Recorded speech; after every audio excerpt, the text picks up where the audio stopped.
ಆ ಮಾತು ನನಗೆ ಯೋಚನೆ ಮಾಡೋ ಹಾಗಾಯಿತು.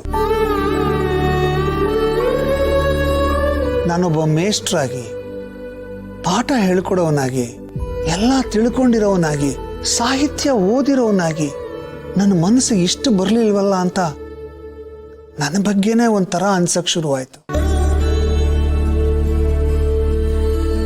ಏನು ತಿಳ್ಕೊಂಡಿದ್ರೇನು, ಅದನ್ನ ಬದುಕಿಗೆ ಅಳವಡಿಸ್ದಾಗ್ಲೇ ಅಲ್ವಾ ಅದಕ್ಕೊಂದು ಅರ್ಥ ಬರೋದು.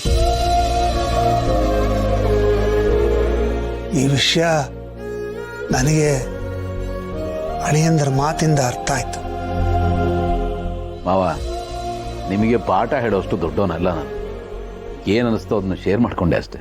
ಇಲ್ಲ ಅಳಿಯಂದ್ರೆ, ನಿಮ್ಮ ಮಾತು ನನ್ನ ಮೇಲೆ ಅಷ್ಟು ಪ್ರಭಾವ ಬೀರ್ತು.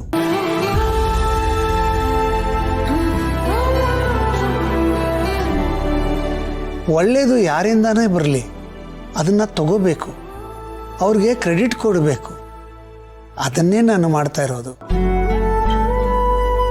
ನಿಜ ಹೇಳಬೇಕು ಅಂದರೆ, ನೀವಷ್ಟೆಲ್ಲ ಹೇಳಿದ ಮೇಲೂ ನನಗೆ ಇಲ್ಲಿಗೆ ಬರೋಕ್ಕೆ ಒಂಥರ ಅಳುಕಿತ್ತು.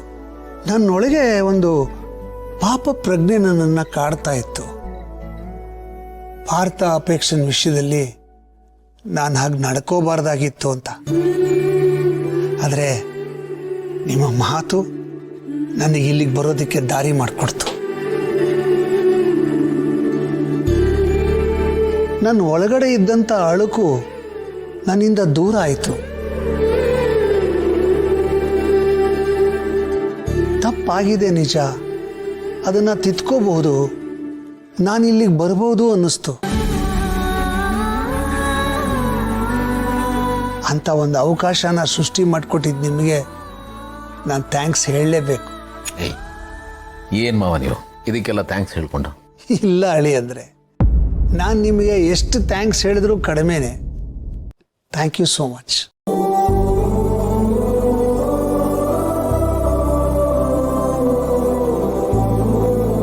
ಥ್ಯಾಂಕ್ಸ್ ಗೌತಮರೇ. ನೀವು ಒಳ್ಳೆ ಗಂಡ ಮಾತ್ರ ಅಲ್ಲ, ಒಳ್ಳೆ ಅಳಿಯ ಕೂಡ.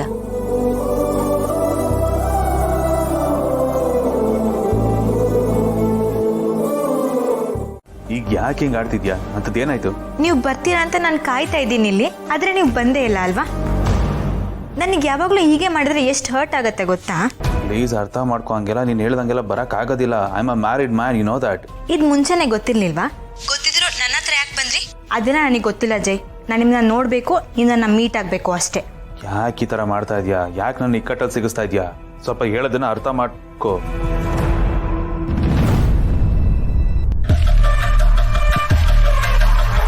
ಹೇಳಿ, ಯಾವಾಗ ಬರ್ತಾ ಇದ್ದೀರಾ? ಏನ್ದಿಯಾ ನೀನು? ಒಂದ್ಸಲ ಹೇಳಿದ್ರೆ ನಿನಗೆ ಅರ್ಥ ಆಗೋದಿಲ್ವಾ? ನೆಮ್ಮದಿಯಾಗಿರೋದು ಬಿಟ್ಬಿಡು ನನ್ನನ್ನು. ನೀನು ನೆಮ್ಮದಿಯಾಗಿರೋ, ಅಲ್ಲಿ ನಡೆದಿರೋದನ್ನೆಲ್ಲ ಮರೆತು ನಿನ್ನ ಜೀವನನ ನೀನು ನೋಡ್ಕೊಂಡು ನನ್ನ ಜೀವನನ ನೋಡ್ಕೊಳ್ಳೋದಕ್ಕೆ ದಯವಿಟ್ಟು ಬಿಟ್ಬಿಡು please. Don't call me again idiot. ಅವ್ರ ಹೆಂಡತಿ ಬಂದ್ಲು ಅನ್ಸುತ್ತೆ, ಅದಕ್ಕೆ ಈ ಡ್ರಾಮಾ. ಬರೀ ಇದೇ ಆಯ್ತು. ಮಲ್ಲಿ, ಯಾವಾಗ ಬಂದೆ? ನಾನು ಆವಾಗಲೇ ಬಂದೆ. ಮಲ್ಲಿ, ಯಾರ್ದು ಕಾಲ್ ಅಂತ ಕೇಳಲ್ವಾ? ಇಲ್ಲ ರೀ, ನಾನು ಕೇಳಿದ್ರೆ ಅದು ಸರಿ ಹೋಗಕ್ಕಿಲ್ಲ. ನಾನು ಕೇಳಿದ್ರೆ ಅದು ಅನುಮಾನ ಪಟ್ಟಂಗೆ ಆಯ್ತದೆ. ನೀವಾಗ ನೀವೇ ಹೇಳಿದ್ರೆ ಅನುಮಾನ ಬಗೆಹರಿತದೆ. ಕರೆಕ್ಟ್ ಮಲ್ಲಿ, ನಮ್ಮ ಮಧ್ಯೆ ಯಾವುದೇ ರೀತಿ ಮುಚ್ಚಮರ ಇರಬಾರ್ದು. ಅದಿರೋದು ನನಗೂ ಇಷ್ಟ ಇಲ್ಲ. ಹೇಳ್ತೀನಿ ನಾನೇ. ಇವಾಗ ಕಾಲ್ ಮಾಡಿದ್ದು ದಿಯಾ. ಮತ್ತೇನಂತೆ ಅವಳ್ದು? ಕೊಡ್ರಿ ಫೋನ, ನಾನು ಮಾತಾಡ್ತೀನಿ, ಕೊಡಿ. ಇವತ್ತು ಅವಳನ್ನ ಜಾಡಿಸ್ಬಿಡ್ತೀನಿ. ಕಂಡೋರ್ ಮನೆ ಹಾಳು ಮಾಡಿದ್ರೆ ಅಂದ್ರೆ ಅಷ್ಟೊಂದು ಇಷ್ಟ ಅಂತ ಅವಳಿಗೆ? ಬೇರೆ ಯಾರು ಸಿಗ್ಲೇ ಇಲ್ವಂತ? ಮದ್ವೆ ಆಗಿರೋರೇ ಬೇಕಂತ? ನನ್ ಕೈಗೆ ಸಿಗ್ಬೇಕು ಅವಳು. ಗ್ರಾಚಾರ ಬಿಡಿಸ್ಬಿಡ್ತೀನಿ, ಕೊಡಿಲಿ. ಮಲ್ಲಿ, ಕೂಲ್ ಆಗಿರೋ ನೀನು ಸ್ವಲ್ಪ. ಮಲ್ಲಿ, ಅದಕ್ಕೆ ಹೆಸರು ಅಂತ ಗೊತ್ತಿದ್ದನು ಯಾರಾದ್ರೂ ಹೋಗಿ ಅದ್ರೊಳಗಡೆ ಆಡ್ತಾರ, ಅದನ್ನ ದಾಟ್ಕೊಂಡು ಹೋಗ್ತಾರೆ. ಬಿಟ್ಟಾಕು, ತಲೆ ಕೆಡಿಸ್ಕೋಬೇಡ. ನಾನು ಏನ್ ಮಾಡ್ಲಿ ಮಲ್ಲಿ? ಎಷ್ಟು ಅವಾಯ್ಡ್ ಮಾಡೋದನ್ನು ಒಂಥರ ಅಂಟು ಥರ ಆಗ್ಬಿಡಿದಾಳೆ ಅವಳು. ಪ್ರತಿ ಸಲ ಒಂದೊಂದಲ್ಲ ಒಂದೊಂದು ನಂಬರಿಂದ ಕಾಲ್ ಮಾಡ್ತಾಳೆ. ಬ್ಲಾಕ್ ಮಾಡಿದ್ರೆ ಮತ್ತೊಂದು ನಂಬರಿಂದ ಕಾಲ್ ಮಾಡ್ತಾಳೆ. ನನಗಂತೂ ಸಾಕಾಗೋಗಿದೆ. ಮತ್ತೆ ಯಾಕೆ ಸುಮ್ಮನೆ ಇದ್ದೀರಾ? ಏನಾದ್ರೂ ಒಂದು ವ್ಯವಸ್ಥೆ ಮಾಡಿ. ಇನ್ನೊಂದು ಸಲ ಇದು ರಿಪೀಟ್ ಆದ್ರೆ ಮಲ್ಲಿ, ಪ್ರಾಮಿಸ್ ಹೇಳ್ತಾ ಇದ್ದೀನಿ, ಅವಳ ಮೇಲೆ ಪೊಲೀಸ್ ಕಂಪ್ಲೇಂಟ್ ಕೊಡ್ತೀನಿ. ಅವಳಿಗೆ ಸರಿಯಾಗಿ ಬುದ್ಧಿ ಕಲಿಸ್ತೀನಿ. ಇನ್ಮೇಲೆ ಬರೀ ನನ್ನ ಲೈಫ್ ಅಲ್ಲ, ಇನ್ ಯಾವ ಗಂಡಸರ ಲೈಫ್ಗೆ ಅವಳು ಕಾಲಿಡಬಾರ್ದು. ಆ ಥರ ಮಾಡ್ತೀನಿ ಮಲ್ಲಿ, ಪ್ರಾಮಿಸ್. ಯಾಕಾದ್ರೂ ಅವಳು ಸಾವಾಸ ಕೆಟ್ಟ ಮೇಲೆ ಬುದ್ಧಿ ಬರೋದು ಅಂತಾರಲ್ಲ, ಅದಾಗಿದೆ ನನ್ನ ಪರಿಸ್ಥಿತಿ. ಇರ್ಲಿ ಬಿಡಿ, ನೀವ್ ಹೇಳೋದನ್ನು ಸರಿನೇ. ಕೆಸರು ಅಂತ ಗೊತ್ತಾದ್ಮ್ಯಾಗೆ ಅದರಿಂದ ದೂರ ಇರೋದೇ ಸರಿ. ಸ್ವಲ್ಪ ದಿನ ಆದ್ಮೇಲೆ ಅವಳೆ ಸರಿ ಹೋಗ್ತಾಳೆ. ನೀವೇನ್ ಜಾಸ್ತಿ ತಲೆ ಕೆಡ್ಸ್ಕೊಳಕ್ ಹೋಗ್ಬೇಡಿ. ಆಮೇಲೆ ಅದಕ್ಕೆ ಅವಳು ನನಗೆ ಎಷ್ಟೇ ಕಾಟ ಕೊಟ್ಟರು ನಾನಂತೂ ಕರ್ಗಕ್ಕೆ ಹೋಗ್ತಿಲ್ಲ. ಮಲ್ಲಿ ಅವಳು ನನಗೆ ಬ್ಲ್ಯಾಕ್ ಮೇಲ್ ಎಲ್ಲ ಮಾಡ್ತಾಳೆ ಮಲ್ಲಿ, ಆದ್ರೂ ನಾನು ಸ್ಟ್ರಾಂಗ್ ಆಗಿದ್ದೀನಿ ಗೊತ್ತಾ. ನಾವೆಲ್ಲ ತುಂಬ ಹತ್ತಿರವಾಗಿದ್ದೀವಿ, ಇನ್ನೇನು ಬೇಕು? ಅದಕ್ಕೆ ಬೇಜಾರನ್ನೋ ಪ್ರಶ್ನೆನೇ ಇಲ್ಲ. ಏನಾಗಬೇಕಾಗಿತ್ತೋ ಅದೇ ಆಗಿದೆ. ನನ್ನ ಇಬ್ಬರು ಮಕ್ಕಳು ಈ ಮನೆಗೆ ಬರಬೇಕು ಅಂತಿತ್ತು, ಬಂದಿದ್ದಾರೆ. ನನಗದ್ರ ಬಗ್ಗೆ ಬೇಜಾರಿಲ್ಲ. ನಾನೀಗ ಒಂದು ಸಮಾಧಾನಕ್ಕೆ ಬಂದಿದ್ದೀನಿ, ಆಗಿರೋದನ್ನ ಒಪ್ಕೊಂಡಿದ್ದೀನಿ.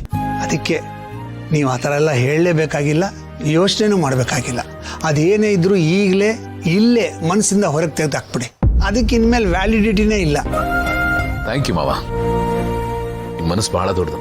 ನಿಮ್ಮಷ್ಟೇನಿಲ್ಲ ಬಿಡಿ. ಹೇಳಿ ಅಂದರೆ ನಾವೆಲ್ಲ ಹೆಚ್ಚಂದ್ರೆ ಕುತುಬ್ ಮಿನಾರು, ನೀವು ಹಿಮಾಲಯ ಪರ್ವತ ಇದ್ದಂಗೆ. ಅಲ್ಲ, ಹಿಮಾಲಯ ಪರ್ವತ ಎಲ್ಲಿ, ಕುತುಬ್ ಮಿನಾರಲ್ಲಿ ಒಂದಕ್ಕೊಂದು ಹೋಲಿಕೆನೇ ಇಲ್ಲ. ಇನ್ನೊಂದು ವಿಷಯ ಏನು ಗೊತ್ತಾಳಿ ಅಂದರೆ, ನಾನು ನನ್ನ ಮಗಳನ್ನ ಅಪರಂಜಿ ಚಿನ್ನ ಅಂದ್ಕೊಂಡಿದ್ದೆ, ಆದರೆ ನೀವು ಚಿನ್ನದ ಗಣಿ. ನೀವು ಬರೀ ಶ್ರೀಮಂತರಲ್ಲ, ನೀವು ಹೃದಯ ಶ್ರೀಮಂತರು. ಮಾವ